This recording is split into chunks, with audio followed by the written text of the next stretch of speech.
बार पांडवों ने अश्वमेध, एक बार आवर्त महोत्सव रखा और एक यज्ञ रखा। उस यज्ञ का नियम था, पहले जो यज्ञ होते थे उन यज्ञ का नियम था, यज्ञ में घंटा लगता था और यज्ञ की जैसी पूर्णाहुति होती थी तो यज्ञ का घंटा अपने आप बज जाता था, अपने आप बजता था, उसे बजाता कोई नहीं था, अपने आप बजता। आज यज्ञ का घंटा नहीं बजा तो युधिष्ठिर ने पंडितों से पूछा, ब्राह्मणों आपने यज्ञ करवाया पर ये यज्ञ का घंटा नहीं बजा। ब्राह्मणों ने कहा हमने तो यज्ञ अच्छा करवाया पर घंटा क्यों नहीं बजा, समझ में नहीं आया।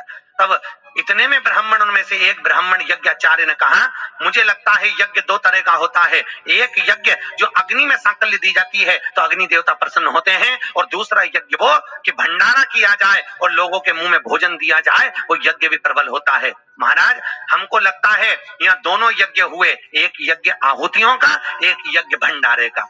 मुझे लगता है भंडारे में कोई भूखा रह गया है, कोई भूखा है। अब वो भूखे व्यक्ति को ढूंढो।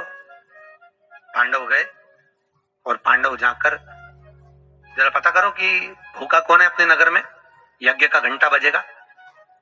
जाकर देखा तो एक कुटिया में एक संत बैठे हुए। बाबा आपने भोजन किया है? नहीं। आपने भोजन नहीं किया? नहीं। क्यों नहीं किया?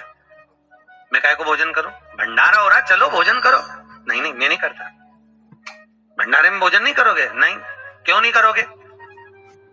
मैं उसके घर में भोजन करता हूं जो मेरे को 108 अश्वमेध यज्ञ का पुण्य देता।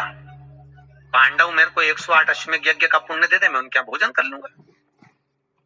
पांडवों ने सोचा अपनी जिंदगी में पहला तो अश्वमेध यज्ञ कर रहा है और 108 अश्वमेध यज्ञ तो हमने कभी जिंदगी में नहीं करे, तो हम इसको पुण्य कहां से दे बाबा को। पांडव चले गए। द्रौपदी ने पूछा कोई मिला? हाँ एक संत मिला है पर 108 अश्वमेध यज्ञ का पुण्य मांग रहा है। द्रौपदी ने कहा चलो मैं लेके आती हूँ उस बाबा को।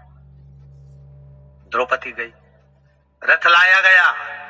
द्रौपदी ने कहा रथ में बैठकर नहीं जाऊंगी, पैदल जाऊंगी। चप्पल लाई, द्रौपदी ने कहा नग्न पैर से जाऊंगी। नंगे पैर द्रौपदी उस संत के दरवाजे पर पहुंच गई। बाबा चलो हमारे यहाँ यज्ञ हुआ है, भंडारे का भोजन करना।